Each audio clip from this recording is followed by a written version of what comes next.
우리 하나님의 사랑이, 은혜가 실질적으로 맛보고 느껴지는 것, 그것이 지난주에 뭐라고 말씀드렸습니까? 성찬에서 그런 일들이 벌어진다고 말씀드렸죠. 떡과 잔을 통해서 예수님이 우리에게 상 차려주는 감사의 밥상을 통해서 실질적으로 떡이 맛이 우리 입술 가운데 입 안에서 맛이 느껴지고 또 잔이 맛이 느껴지듯이 하나님의 은혜가, 우리 예수 그리스도의 사랑이 우리 안에서 정말 확실하게 있고 예수 그리스도께서 우리와 함께 하신다는 것이 이렇게 확실하다는 것, 그것을 성찬을 통해서 우리가 보았습니다. 오늘 하나님의 선하심을 맛보는 실질적으로 현재적인 그것이 또 하나가 있는데요. 그것이 바로 기도입니다. 예수님이 우리에게 이렇게 확실한 것으로 우리에게 보여주시기 위해서 내리신 은혜의 방편이라는 것이 말씀과 성례와 기도, 이렇게 세 가지가 있습니다. 그 중에 오늘은 기도를 살펴볼 텐데요. 오늘 예수님께서 우리에게 가르쳐 주신 기도의 본문을 우리가 보았습니다. 이 예수님께서 가르치신 이 기도는 완전히 새롭고 아주 새로운 그런 기도로 우리에게 가르쳐 주신 기도입니다. 그래서 주님께서 가르쳐 주시는 이 기도를 따라가게 되면 기도는 어려운 것이 아니라 기도는 편한 것이구나라는 것을 우리가 깨닫게 됩니다. 우리가 먼저 이 기도를 살펴보기 전에 갈라디아서 4장 6절 말씀을 한번 찾아보았으면 좋겠습니다. 갈라디아서 4장 6절 말씀입니다. 제가 가진 신약성경 306페이지입니다. 신약성경 306페이지 갈라디아서 4장 6절 말씀입니다.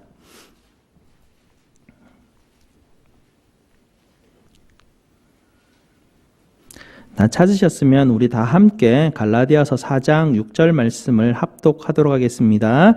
너희가 아들임으로 하나님이 그 아들의 영을 우리 마음 가운데 보내사 아빠 아버지라 부르게 하셨느니라. 아멘. 이게 기도인데요. 기도는 하나님이 그 아들 예수 그리스도의 영을 어디로 보내셨다고요? 어디로 보내셨죠? 우리 마음 가운데로. 하나님께서 그 아들의 그리스도의 영, 성령 하나님을 우리 마음 가운데로 보내주셨다는 것, 이것이 기도에 있어서 획기적인 사건입니다. 마음이 어디 있죠, 여러분? 네, 잘 몰라요. 어디 있는지는 잘 모르겠는데 내 밖에는 있지 않아요. 내 안에 있어요. 마음은 내 안에 있는 게 확실해요. 그 내 마음에 하나님의 영을 하나님께서 보내주셨다. 그러니 그 하나님의 영이, 아들의 영이 기도하는 자 그 마음에 들어가 있다라는 것이 성경이 우리에게 확실하게 가르쳐 주는 것입니다.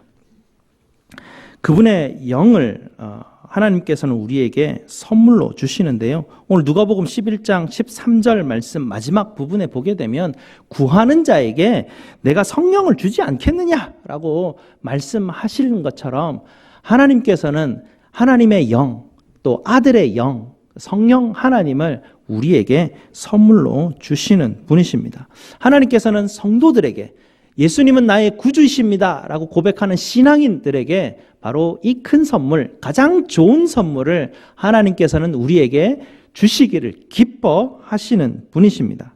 그래서 우리는 이 기도를 통해서 기도할 때 바로 우리의 아들의 영이 우리와 함께함을 우리는 경험을 하게 되고, 아들의 영이 내 마음에서 함께함을 인식하면서 내가 아빠, 아버지라 부르는 기도를 내가 시작하고 아빠, 아버지라 부르면서 하나님과 교제를 실질적으로, 현재적으로 내가 경험하는 것을 보여주는 통로, 그것이 바로 기도입니다.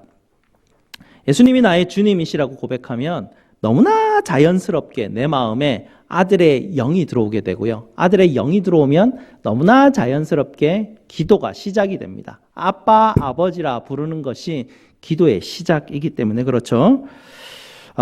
기도하실 때 여러분, 기도하실 때 어떤지는 모르겠는데요. 여러분 각자가 좀 다 다르시긴 한데 주로 기도하시면서 뭘 어떻게 기도하지라고 좀 이렇게 좀 주저함이 있거나 어려움이 있거나 이렇게 딱 앉아가지고 어떻게 기도하지 이렇게 좀 고민이 있거나 이럴 때 기도하는 순서를 좀 바꿔보셨으면 좋겠습니다. 기도를 어떻게 하시냐면 어떻게 자리를 잡으시고 평안한 마음으로 몸을 여러분께서 위치를 하시고 난 다음에 눈을 감으시고 그때 여러분 마음 안에 아들의 영, 성령이 이 말씀대로 내 안에 보내주신다 하셨으니 내 안에 성령 하나님이 계십니다라고 내 마음을 떠올리는 것입니다. 상상하면서 내 안에 계신다라는 것을 내 안에 이렇게 내 안에 붙드는 것이죠. 상상한다라는 것은요, 없는 것을 그냥 없는데 그냥 공허하게 허황되게 한다 할 때도 상상한다는 단어를 쓰는데 하나님이 우리에게 특별하게 상상력이라는 것을 주신 이유가 있습니다. 왜냐하면 보이지 않는 하나님이 나와 함께 하심을 알 수 있는 방법은 상상력밖에 없기 때문에 그래요. 그 상상력을 하나님께서 우리에게 부어주실 때 특별히 이 말씀을 통해서 우리의 상상력을 자극하시고 그 상상력을 자극하셔서 내 안에 아들의 영이 계신다라는 것을 내 안에 품을 수 있는 힘을 우리에게 능력을 주셨어요. 그래서 자리에 앉아서 기도하기 전에 우리가 제일 먼저 해야 되는 것은 아들의 영이 나와 함께 있다라는 것을 먼저 인식하는 방법이에요. 아들의 영이 내 안에 함께 있다라는 것을 내가 인식하고 그것을 붙들고 난 다음에 아들의 영이 나에게 아빠, 아버지라고 가르쳐 주시는 음성을 들으십시오. 그러고 난 다음에 순종하는 마음으로 아빠, 아버지로 기도를 시작하시면 됩니다. 그렇게 기도는 시작이 되는 것이죠. 우리 주님께서 이렇게 기도를 시작하게 하시면서 아들의 영은 왜 이렇게 기도하는 게 우리가 편안해지냐면 아들의 영은 우리에게 기도하는 것을 도와주시는 분이시기 때문에 그래요.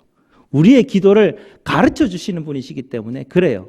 그래서 아들의 영을 내 안에 품고 붙들고 그 아들의 영이 내게 가르쳐 주시는 아빠, 아버지라고 부르게 하시는 그 말을 시작함으로 그분이 나를 향해서 도우시는 그 도우심을 따라가면 된다라는 것이죠.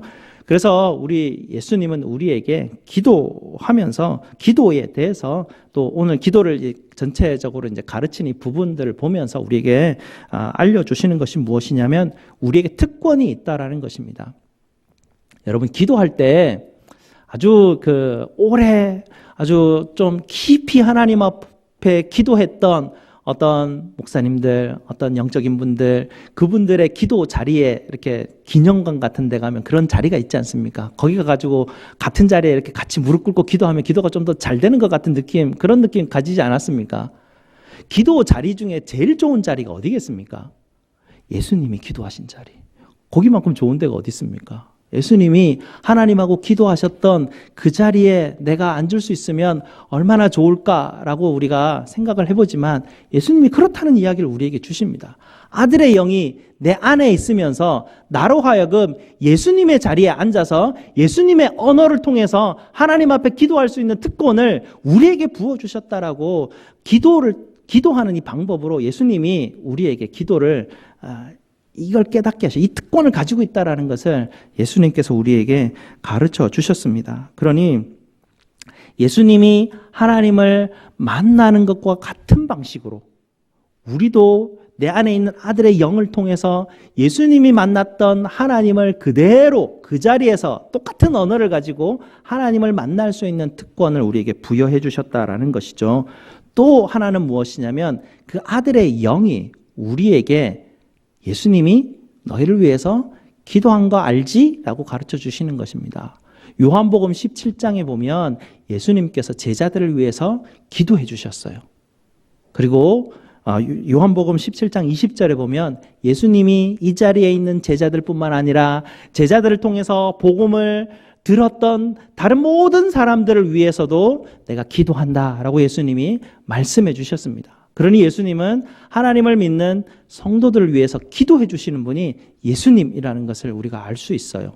그리고 또 한 가지는 무엇이냐면 로마서 8장 26절 우리가 잘 아는 말씀인데요. 성령도 우리 연약함을 도우시나니 우리는 마땅히 기도할 바를 알지 못하나 오직 성령이 말할 수 없는 탄식으로 우리를 위하여 간구하시느니라. 자, 보십시오. 예수님이 기도하는 자리에 앉았습니다. 예수님의 도우심을 받고 있죠. 예수님이 나를 위해서 기도하고 계셔요. 성령 하나님이 탄식함으로 내가 기도하는 것을 돕고 계셔요. 그게 지금 우리가 기도의 자리에 앉아서 내 안에 있는 아들의 영을 붙들 때 모두 일어나고 있는 일들입니다. 그래서 이 모두 일어나고 있는 일들을 내가 믿는 믿음으로 내가 붙들면서 기도는 시작이 됩니다. 그래서 우리가 예수 자리에 앉았다는 것은 무엇이냐면 예수 안에 있다는 것이고요. 예수 안에 있다는 것은 내가 예수님의 이름으로 기도하고 있다는 것입니다.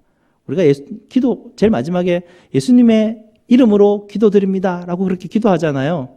이 기도는 반드시 예수님의 자리에서 예수님 안에서 기도해야 된다는 걸 가르쳐주고 있는 것이에요. 예수님의 이름으로 기도하지 않을 수가 없어요.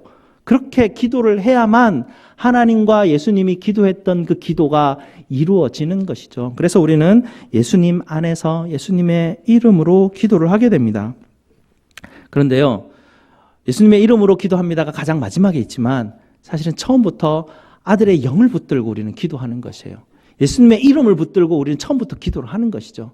그러고 마무리해서 예수님의 이름을 내가 처음부터 붙들고 내가 기도했습니다라고 고백하면서 예수님의 이름으로 기도드립니다라고 그렇게 마무리를 우리가 하는 것입니다. 그래서 이렇게 예수님의 이름을 붙들고 아들의 영이 내 안에 계셔서 아빠 아버지라고 부르시는 그 부름에 응답해서 아빠 아버지라고 기도하면서 그 다음부터는 내가 말하고 싶은 것 다 하시면 돼요. 쉽죠?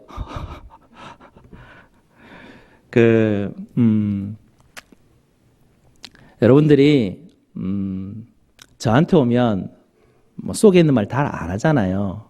뭐 목사님이 나를 어떻게 생각할까? 막 부끄러우니까. 또 여러분들이 저기 있는 딴 사람한테 가서 이야기하면 잔소리 들을까 봐 속에 있는 얘기 안 해요. 그런데 예수님 안 그러세요. 예수님은 우리의 모든 고통과 고난들을 다 아셔요. 내가 가지고 있는 내 안에 있는 기도의 언어들 그 밑바닥에 있는 더 심년에 있는 것까지 성령 하나님은 다 아시는 분이세요. 우리 예수님이 겟세마네 기도에 십자가 전날 겟세마네 동산에서 기도하셨잖아요. 기도하실 때 예수님도 여전히 두려움을 느끼셨어요. 왜냐하면 하나님 앞에 기도할 때 이 잔을 내게서 옮기시옵소서라고 기도하셨던 그 예수님의 기도를 보면 얼마나 그 고통스러운 자리 가운데 얼마나 두려움과 얼마나 그 심년 가운데 빠져서 힘들어 하셨는지 예수님은 인간이 경험해야 되는 극한의 그 고통과 그 어려움, 아픔, 모든 영적인 그 아픔들을 다 경험하신 분이세요.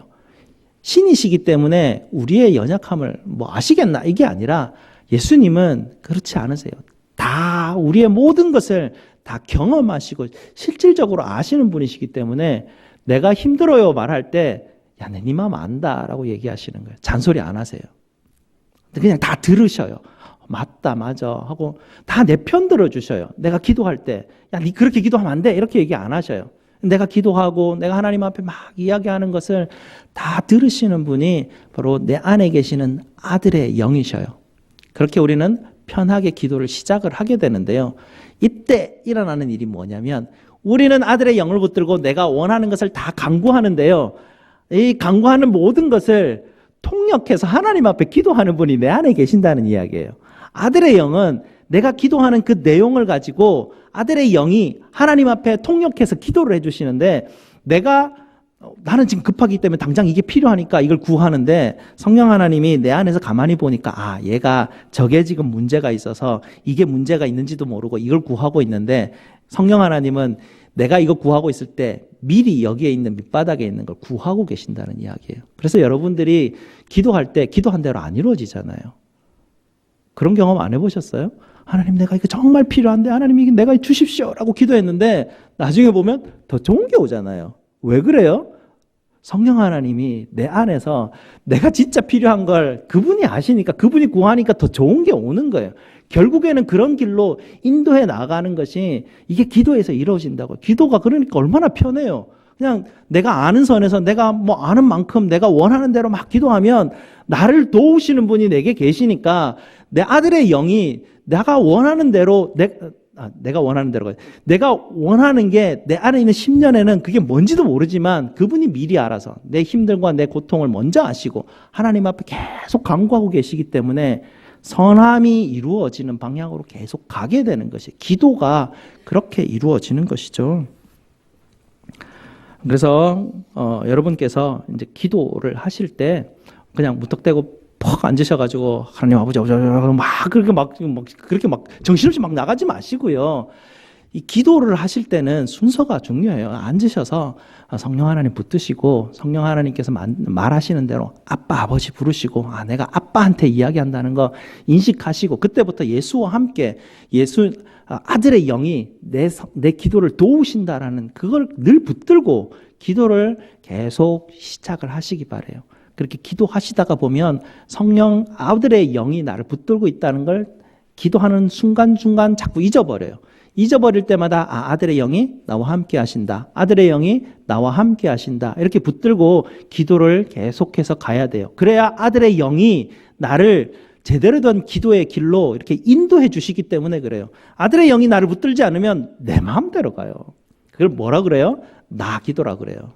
나 기도로 자꾸 내 마음대로 내 기도로 가게 돼요. 근데 이 내 기도로 가는 걸 주기도로 바꾸어 나가는 것, 이것이 신앙이 성장한다라고 말합니다. 그렇게 점차 우리는 예수 그리스도 안에서 성장하고 자라가게 되죠. 처음부터 이렇게 기도를 이렇게 멋지게 잘하고 그런 게 중요한 게 아니에요. 가장 중요한 건 뭐냐면 기도를 속사포 같이 그렇게 하는 것, 열정적으로 하는 것, 굉장히 기도의 언어가 아름답게 하는 것, 이게 중요한 게 아니라 기도에 있어서 가장 중요한 거는 아들의 영을 붙들고 있느냐 아니냐, 이게 가장 핵심입니다. 그 아들의 영을 붙들고 있어야 아들이 나를 인도해 가거든요. 아들이 나를 인도하지 않으면 아무 소용이 없습니다. 쉬지 말라고 기도하라는 얘기 들어보셨죠? 어떻게 쉬지 말고 기도할까 생각을 하게 되는데요. 그냥 내 안에 누가 있는지를 알라라는 거예요. 내 안에 아들의 영이 머물고 계시면서 아빠, 아버지라고 부르게 하시는 그 음성을 듣는 게 기도하는 거예요. 아빠, 아버지 부르는 게 기도하는 거예요. 아빠, 아버지라고 부르게 하시는 그 아빠, 아버지가 내 심령 가운데 이렇게 콱 새겨지게 되면 그게 쉬지 않고 기도하게 되는 거예요. 그래서 항상 내 인생 가운데 아빠, 아버지라는 게 내 이렇게 마음 가운데 이렇게 박혀져 있어요. 그렇게 박혀져 있으면서 삶을 살아가는 것. 그래서 아들의 영을 붙들고 있으면 삶이 기도만 인도해 가는 게 아니라, 기도하는 시간에만 인도하는 게 아니라 내 인생 전체가 아들의 영이 나를 인도하시는 대로 이렇게 따라가게 돼요. 그게 쉬지 않고 기도하는 그런 어떤 삶으로 변화받게 되는 것이죠. 이런 어떤 길들로 우리가 나아가다가 우리가 조금씩 기도에 문이 열린다라는 표현들을 하게 됩니다. 이게 나 기도에서부터 주기도로 점차 바뀌어가게 되는데요. 이게 언제 바뀌어 나가냐면 말씀 읽을 때, 말씀 들을 때, 그때 주로 많이 이것이 바뀌어 나가게 됩니다. 말씀을 들으면서, 말씀을 읽으면서, 내 안에 있는 아들의 영이 이거 기도하고 있었네. 이런 게 이제 막 깨달아지게 돼요. 기도를 이제 가르치는 분들, 기도를 이제 설명하는 분들 책을 읽어보면 제일 먼저 뭘 가르치냐면 기도는 말씀으로 하는 것입니다. 이렇게 가르쳐요. 근데 그것도 좀 어떻게 될지 몰라요. 말씀을 읽으면서 뭘 어떻게 하라는 거지? 말씀을 읽는 게 기도하는 건지, 아니면 말씀 읽고 난 다음에 이걸 적용해서 기도를 하라는 건지, 이게 분명하지가 않는데요. 가장 예수님께서 가르쳐 주신 대로 하면 돼요. 예수님께서 가르쳐 주시는 대로 아버지라고 부르는데, 그 아버지라 부르게 하는 건 아들의 영을 붙드는 것이고, 그 아들의 영을 계속해서 따라가는 것. 여기서부터 여러분이 원하는 것을 구하시면 되는데, 아들의 영은 말씀을 읽을 때나 말씀을 들을 때 여러분들을 깨닫게 하셔서 계속해서 말씀의 영이 뭘 기도하는지를 들려주세요. 그러면서 점차 내 기도가, 내 소원과 내 욕망과 내 안녕과 내 행복을 위한 기도가 점점 하나님이 이걸 원하시는구나. 내가 사랑하시는 아빠가 이런 뜻들을 가지고 계시는구나. 아버지의 나라가 빨리 임했으면 좋겠다. 아버지의 뜻이 이렇게 빨리 되었으면 좋겠다. 여기에서 이루어졌으면 좋겠다. 이런 마음들이 이 안에 있는 아들의 영이 기도하는 내용들을 점차 듣게 하시죠. 외국인들이 코리안 스타일 프레어를 잘 알고 있어요. 그래서 어떤 외국 목사님들은 같이 막 기도하다 보면 목사님들 코리안 목사님들 보면 코리안 스타일 프레어 해달라고 그래요. 그게 뭐냐면 막 열정적으로 기도하는 거예요. 막 열정적으로 막 기도하는 어떤 부분들인데요. 한국 사람들이 세계에서 유난히 기도를 가장 많이 합니다. 매일 새벽 기도하죠. 수요일 날 수요 기도회로 모이죠. 금요 기도회로 모이죠. 특별 새벽 기도회 하죠. 각 소그룹마다 기도회를 따로 하죠. 화요일 날 또 화요 기도회로 또 모이죠. 매일매일 아침 저녁으로 거의 기도하는 어떤 그런 모습들이 한국 교회의 모습입니다.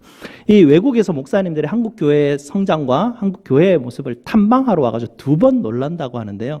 이렇게 한국 교회가 이렇게 기도회를 많이 모이는 것으로 첫 번째 깜짝 놀라게 되고요. 두 번째 깜짝 놀라는 것은 이렇게 기도 많이 하는데도 불구하고 교회가 여전히 다투고 분쟁하는 그 이유를 몰라서 또 깜짝 놀란다고 합니다. 기도를 이렇게 많이 하는데 왜 사람들에게 성령의 열매가 없을까라는 그런 어떤 궁금증이 그분들을 놀라게 한다라고 합니다.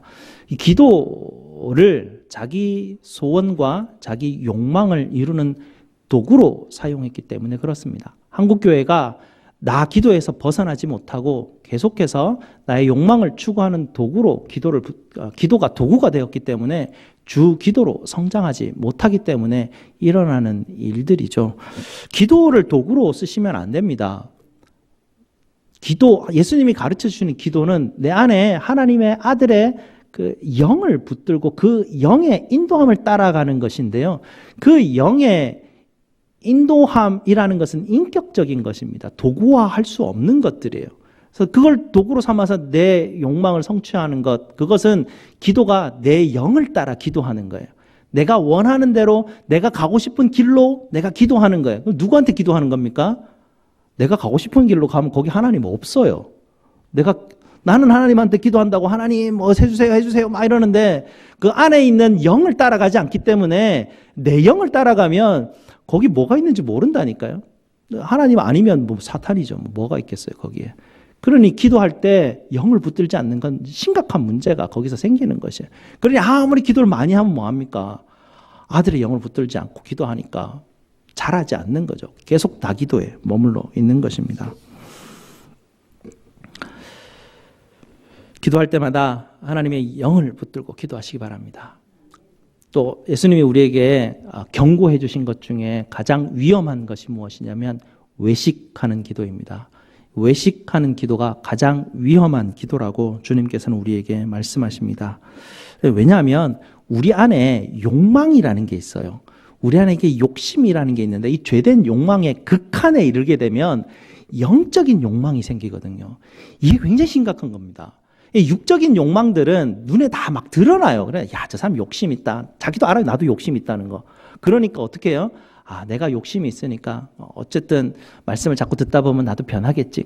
자기가 죄인인 거 알아요. 그런 사람들은. 근데 이게 영적인 욕망을 가지고 있으면 모르게 돼요. 이 외식하는 사람들이 가지고 있을 때 뭐냐면 바리새인들이 그렇잖아요. 사람들 다 보는 앞에서 하나님 나는 11조도 하고요. 일주일에 2번이나 금식하고요. 나는 저 세리들과 같지 않고요. 라고 막 기도하면 사람들이 와, 저 사람 정말 신앙이 좋구나 이렇게 봐요. 그게 외식하는 거거든요. 그 외식하는 사람은 자기가 하나님의 영을 따르고 있는지 뭔지 잘 몰라요. 나기도 하고 있는데도 불구하고 자기 스스로는 주기도 하고 있다라고 착각하고 있으니까 하나님의 영이 너 지금 너기도 하고 있는데 주기도로 돌아와 라고 말을 해도 못 알아듣는 거예요. 자기 주기도 하고 있으니까 주기도로 오라 그러면 그 똑같은 원리죠. 눈을 뜨고 있는 사람한테 눈을 보이게 해달라고 하니까 눈 뜨고 있다라고 하는 사람한테 어떻게 그 사람을 보게 하겠습니까? 예수님 말씀하신 대로 이게 가장 위험한 것입니다. 외식하는 기도는 하나님을 향해서 기도하는 것이 아니라 사람들을 보이기 위해서 하는 그런 모습들이 많습니다. 그래서 난 그래도 저 사람보다는 좀 신앙적으로 낫다라고 내가 좀 이렇게 여겨져야 되니까 어떻게 하지? 라고 생각할 때부터 외식하는 기도로 들어서게 되죠. 위험합니다. 굉장히 위험한 것이라고 예수님은 우리에게 말씀해 주고 계십니다. 그리고 마지막으로 기도는 점차 가게 되면 하나님이 나를 정말 사랑하시는구나라는 걸 이제 점점 알게 돼요. 그래서 그 사랑하는 아버지와 함께 하는 것이 점점 즐거운 시간으로 이렇게 바뀌어가기 시작해요. 기도하는 시간들이 이렇게 여러분 좀 이렇게 잘 모르는 사람하고 같이 앉아 있으면 멋쩍잖아요. 빨리 시간 갔으면 좋겠고, 빨리 시간이 지나가야지 이러고 이제 우리가 만나게 되는데, 사랑하는 사람하고 옆에 있으면 그 함께하는 시간들이 굉장히 편하죠. 그리고 좋아요. 기쁘죠. 그게 기도 가운데 일어나는 일들인데요. 이렇게 사랑하는 아버지에게 기도하는 그 마음들이 점점 자라가면서 아버지가 기뻐하는 게 뭔지 알기 시작을 해요. 그 아버지의 기뻐하심을 통해서 나를 돌아보게 되고, 기도의 제목들이 굉장히 무궁무진하게 내 안에서, 오늘 내 안에 죄가 너무 많으니까요. 그 기도의 제목들이 막 많이 일어나게 되죠. 그 예수님이 예배에 대해서도 그렇게 우리에게 가르쳐 주시는데, 형제와 화해하고 난 이후에 와서 예배드려라 라고 그렇게 말씀하시잖아요. 기도도 마찬가지예요. 기도도 형제와 화해하고 난 다음에 와서 기도해야 기도가 돼요. 내 안에 있는 아들의 영이 그걸 못 견뎌 하세요. 아들의 영이 내 안에 있는데 내 안에 죄된 마음을 품고 두 마음이 뭐 이러고 있는데 기도가 되겠습니까? 그게 기도가 안 되지. 그래서 성령 하나님은 계속 내 마음을 두드리죠. 얘 가서 해결하고 와. 그래야 기도하지 라고 계속 나를 도전하셔요. 그래서 여러분이 용서하실 분 있으면 용서하고, 또 여러분이 함께 여러분께서 뭐 품을 분 있으면 좀 품어주고, 이렇게 해야 그 사랑하시는 아버지 앞에 나아가서 그 아버지의 기뻐하심의 뜻에 내 아들의 영이 부합해서 기도하는 것으로 자꾸 주기도로 자라가게 되고 나아가게 되는 것이죠. 그래서 그 성령 하나님이 나를 인도하시는 길들로 여러분께서 나아가시기 바랍니다. 성령 하나님은 때가 되면 여러분의 심령 골수를 쪼개기까지를 마다하지 않으시고 여러분을 몰아붙일 때가 있어요. 그래서 나기도에서 주기도로 성장시키기 위해서. 그래서 많은 간증하시는 분들을 보게 되면 정말 하나님께 가까워지고 기도가 잘 되고 기도 가운데 깊이 그 하나님의 사랑을 느끼고 있는 때가 언제였냐 물어보면 대부분이 고난을 당할 때였어요. 그 고난을 당할 때에 정말 하나님 앞에 더 가까이 나가게 되고, 정말 하나님 앞에 간절히 매달리게 되고, 정말 그 하나님이 나를 사랑하심을 알게 되고, 내 안에서 성령 하나님이 어떻게 기도하고 계시는지를 경험하게 되는 정말 놀라운 사건들을 경험했다는 간증들을 우리가 자주 듣게 됩니다. 이렇게 하나님께서는 우리의 아픔을 아심에도 불구하고 우리를 건드려서 나기도에서 주기도로 그렇게 바뀌어 가기를 우리 주님께서는 간절히 원하시는 분이십니다. 그래서 기도가 점차 바뀌어서 우리 주님이 가르쳐 주시는 대로 하나님의 나라와 그 의를 먼저 구하라 라는 것이 뭔 말인지 알기 시작을 해요. 그게 어릴 때부터 그 가르치면 어린아이가 그걸 어떻게 알겠어요. 처음부터 기도를 잘하는 게 아니라 아빠 아버지만 붙들면 그 다음부터는 내가 하고 싶은 대로 하다 보면 그 아들의 영을 붙들고 있는 것, 요거 하나 잊지 마시고, 기도할 때마다 아들의 영을 붙들고 있다는 것 잊지 마시고, 그리고 말씀이 선포될 때 아들의 영이 저렇게 기도하시는구나라는 것을 자꾸 귀를 기울이시고 따라가시면 기도는 계속 성장할 수밖에 없어요. 우리의 기도를 가르치시고 돕는 분이 아들의 영이시기 때문에 그걸 붙들게 됩니다. 그리고 가장 마지막 정점에 올라가게 되면 예수 그리스도의 향기가 되게 하시옵소서라고 기도하기 시작해요.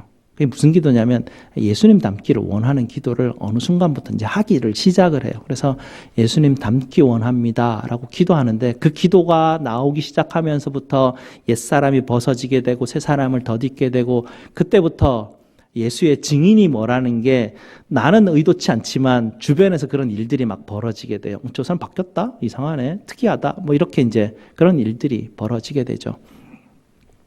대도시에서는요, 복음을 전하는 게 어렵지가 않아요. 무슨 말인지 조금 그게 무슨 말씀이세요? 그렇게 얘기하지만 대도시에서는 복음을 전할 때 여러분을 드러낼 필요가 없어요. 그냥 열심과 열정으로 선교지에 가서 열심히 하고 복음 붙들고 예수 믿으십시오라고 붙들고 기도 열심히 하고 이러면 여러분이 막 갑자기 막 마음이 뜨거워지고 이렇게 해서 그런 어떤 현상들을 경험은 할 수가 있어요. 하지만 우리 동네같이 이런 동네에서는 그렇게 복음 전하기가 쉽지가 않아요. 그렇게 복음 전하면 어떻게 돼요? 여러분 30년 같이 살아온 사람이 여러분 성질이 어떤지 다 아는데, 여러분 앞 입에서 나오는 그 말투가 어떤지 알고, 여러분 눈빛이 어떤지 알고, 여러분 마음이 어떻게 생겨먹었는지 다 알고 있는데 가서 야 예수 믿어라 그러면 니나 잘 믿어라 이렇게 얘기하지 뭐라고 그러겠습니까? 진짜 복음을 전하는 것은 이런 동네에서 전하는 게 진짜 복음을 전하는 것입니다. 이런 동네에서 복음 전하기가 그렇게 쉽지가 않아요. 왜냐하면 그리스도의 향기가 나지 않으면 사람들이 쳐다보지 않아요. 교회가, 여러분 교회에서 문제 생기면 교회 안 다니는 사람들 먼저 알잖아요. 얼마나 부끄러운지 모르겠어요. 뭐 저쪽 교회에서 무슨 사건이 일어나면 야 그 교회에서 또 뭐 싸웠대 이러면서 예수 안 믿는 사람들이 더 많이 아니까 이 부끄러워서 어떻게 전도를 하겠습니까? 예수 안 믿는 사람들이 교회 나오라 그러면 별로 그 교회에 대한 어떤 그런 마음이 별로 없어요. 가봐야 아마 또 싸우는 꼴, 내가 거 가서 싸우는 꼴을 내가 왜 봐? 라고 이렇게 생각하는 거죠. 그렇게 하면 신천지나 교회나 다를 바가 없는 거예요. 그 사람들 눈에는. 기도할 때 이제 하나님이 아들의 영이 우리를 이제 점차 이끌어서 그리스도의 향기를 나는 그런 어떤 단계에 이르기까지 기도를 시키세요. 그러고 나면 예수 믿는다라는 사람들의 삶과 언어와 얼굴빛과 태도가 막 바뀌기 시작해요. 그럼 사람들이 알잖아요. 저 사람 30년 동안 어떻게 살아왔는지, 20년 동안 어떻게 살아왔는지 아니까 야 예수 믿으니까 별일 다 생기네 라는 생각들이, 말들이 점점 많아지게 되겠죠. 그럼 자기들이 힘들고 고난을 당할 때 옆에서 그런 분들이 야 교회 가서 기도하자라고 하면 그냥 뭐 못 이긴 차고 끌려와서 기도하겠죠. 그런 일들이 이런 작은 공동체에서 벌어지는 진짜 백의 일들이에요. 대도시에서 일어나는 그런 어떤 복음 전도와 교회가 막 커지고 부흥하고 이런 것은 생각보다 거기에 감춰진 다른 욕망들이 있어요. 그러니 우리는 그런 게 없잖아요. 다 알잖아요. 뭐 우리는 너무나 다 알고 있기 때문에 오히려 더 주님 앞에 진짜로 나아갈 수 있는 장점이 대도시보다 여기가 훨씬 주님 앞에 나아가기가 좋은 장소이고, 더 하나님이 우리를 사랑하시는 것을 더 깊이 깨달을 수 있는 장소가 우리같이 작은 마을입니다. 그래서 우리 주님께서 우리에게 기도를 가르치시고, 특히 주님이 가르쳐 주신 이 주기도, 이것은 우리에게 주신 최고의 선물입니다. 하나님이 은혜의 방편으로 우리에게 주시는 말씀과 성찬과 기도, 이것을 통해서 살아계신 그 하나님의 정말 현재적이고 실제적임을 여러분께서 맛보시고요. 특별히 기도 가운데 아들의 영을 붙드시고 그 아들의 영이 실제적으로 여러분을 향해서 만지시고 이끌어 가시는 그 비밀을 여러분께서 경험하시기를 주님의 이름으로 축복드립니다.